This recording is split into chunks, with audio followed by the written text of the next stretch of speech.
Your intelligence is the very thing keeping you stuck. And the worst part?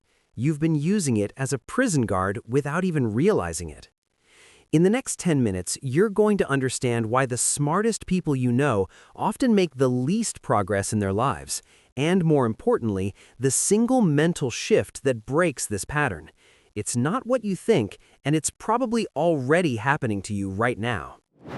If you've ever spent hours researching the perfect way to start something instead of just starting, if you've talked yourself out of opportunities because you could see all the ways they might fail, if you felt paralyzed by having too many options while others with half your insight somehow just move forward, then you know exactly what I'm talking about. You're not lazy, you're not broken, but you are stuck, and your brain is working exactly as designed, which is precisely the problem. Here's the uncomfortable truth. Intelligence isn't just an asset. It's also a defense mechanism. And like any defense mechanism, it can protect you right into a corner you can't escape from. Think about it. When you're smart, you develop an early relationship with being right. You get rewarded for having answers, for seeing problems before they happen, for thinking things through. Your brain becomes really good at analysis, at prediction, at pattern recognition. But here's where it gets dangerous. Your intelligence learns to keep you safe by showing you every possible way things could go wrong. It's like having a supercomputer constantly running simulations of failure. And because you're smart enough to make those simulations vivid and detailed and convincing, they don't feel like hypotheticals anymore. They feel like prophecies. Now, someone with average intelligence, they might not see all those obstacles. They'll just try. And yeah, maybe they'll fail more often, but they'll also move. They'll gather real data from the real world instead of theoretical data from inside their head. This is what I call the analysis trap, and smart people fall into it because their intelligence makes the trap feel like wisdom. You're not overthinking because you're anxious because you're overthinking. Your brain has gotten so good at forecasting problems that it started treating forecasts as facts. But there's something even deeper happening here, and this is the part that nobody talks about. When you're intelligent, your identity becomes wrapped in being the person who knows things, in being right, in being careful, in being thorough. And here's the problem with that. Growth requires temporarily being incompetent. Let me say that again. Growth requires temporarily being incompetent. I watched this happen to a friend of mine, brilliant guy, PhD in neuroscience. He spent 3 years preparing to start a podcast about science communication. 3 years, reading about audio equipment, taking online courses about narrative structure, analyzing successful podcasts frame by frame. You know what he was really doing? He was protecting himself from the vulnerability of being a beginner. Because when you're smart, being a beginner feels like a betrayal of who you are. Meanwhile, someone with half his knowledge but none of his attachment to being the expert just start it. Messy audio, awkward pacing, totally imperfect. And 12 months later, they had a following. They had experience, they had momentum. My friend, he had a hard drive full of research and a deep, quiet resentment that he'd convinced himself was patience. So what's actually happening in the brain when this occurs? Because this isn't just about personality. There's actual psychology here that explains why intelligence can work against you. Smart people have what psychologists call high cognitive complexity. You can hold multiple perspectives simultaneously. You can see nuance. You can understand that most things exist on a spectrum rather than being black and white. This is beautiful for analysis. It's deadly for action. Because when you can see 15 different angles on a decision, you create what's called decision paralysis.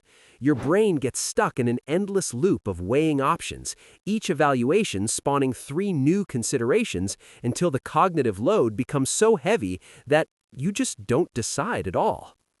Here's the kicker. You've probably convinced yourself this is being thorough, but there's a difference between being thorough and being afraid. And your intelligence is so good at justifying your fear that you can't even see it as fear anymore. You see it as being realistic, as doing your due diligence, as waiting for the right time. But the real enemy isn't the complexity of the decision. The real enemy is what I call the intelligence ego, the part of you that would rather be theoretically perfect than actually human.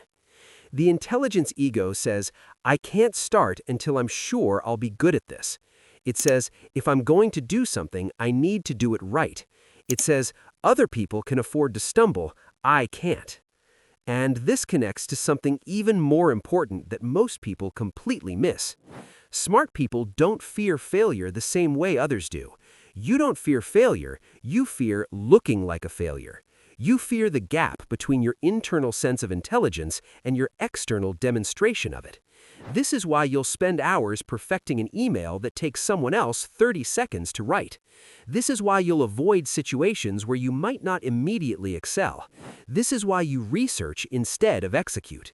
You're not managing the risk of failure, you're managing your identity. And here's what finally made it click for me. Intelligence isn't the thing that makes you successful. It's what you're willing to do while temporarily appearing less intelligent than you are. Read that again. Success isn't about being the smartest person in the room. It's about being willing to be the person who asks the obvious question, who tries the imperfect solution, who starts before they're ready. The people who actually move forward, they've made peace with the gap between their potential and their current performance. They understand that the path from A to B doesn't go through perfect preparation, it goes through messy action and course correction. Think about the last time you learned something genuinely new. Not something you studied, something you actually learned by doing. How did it feel at the beginning? Probably uncomfortable, right? Maybe even a little humiliating. That uncomfortableness, that's not a sign you're on the wrong path. That's the sign you're actually learning instead of just preparing to learn.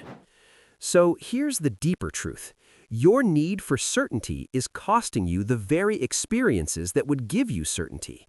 You want to know you'll succeed before you start, but confidence doesn't come from analysis, it comes from evidence, and evidence only comes from action. Smart people think they can think their way into confidence, but you can't. You can only act your way into it. So how do you actually break this pattern? Here's what works. First, start treating your intelligence as a tool, not an identity. Your worth isn't determined by always being right or always being prepared. Your worth is inherent. When you catch yourself overanalyzing, ask, am I thinking this through or am I thinking my way out of this? There's a difference, and you're smart enough to know which one you're doing. Second, practice strategic incompetence. Deliberately put yourself in situations where you're a beginner. Take the dance class, start the blog with terrible formatting, have the conversation you haven't fully scripted in your head.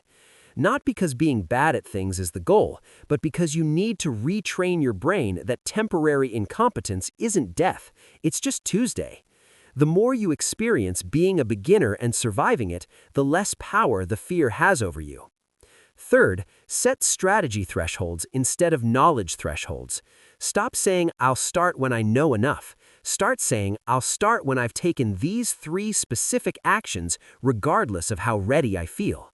Research for 2 hours, not 2 months. Get 1 piece of feedback from 1 real person, not theoretical approval from the imaginary critics in your head. Your intelligence will always find another thing you should know first, but action has a deadline. Learning doesn't.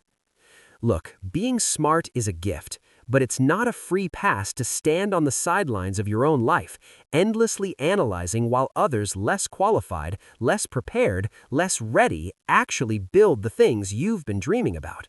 The version of you that you're trying to become, they don't exist in perfect preparation. They exist on the other side of imperfect action. You don't need to stop being intelligent. You just need to stop letting your intelligence be smarter than your courage. The gap between where you are and where you want to be isn't closed by thinking. It's closed by moving. And yeah, you might stumble. You might look foolish. You might have to revise your approach 17 times. But you'll be alive in your own life instead of watching it from inside your head. And if you want more perspectives like this that actually respect your intelligence while challenging your patterns, subscribe. I put out a new video every week that's designed to make you think differently, not just feel better.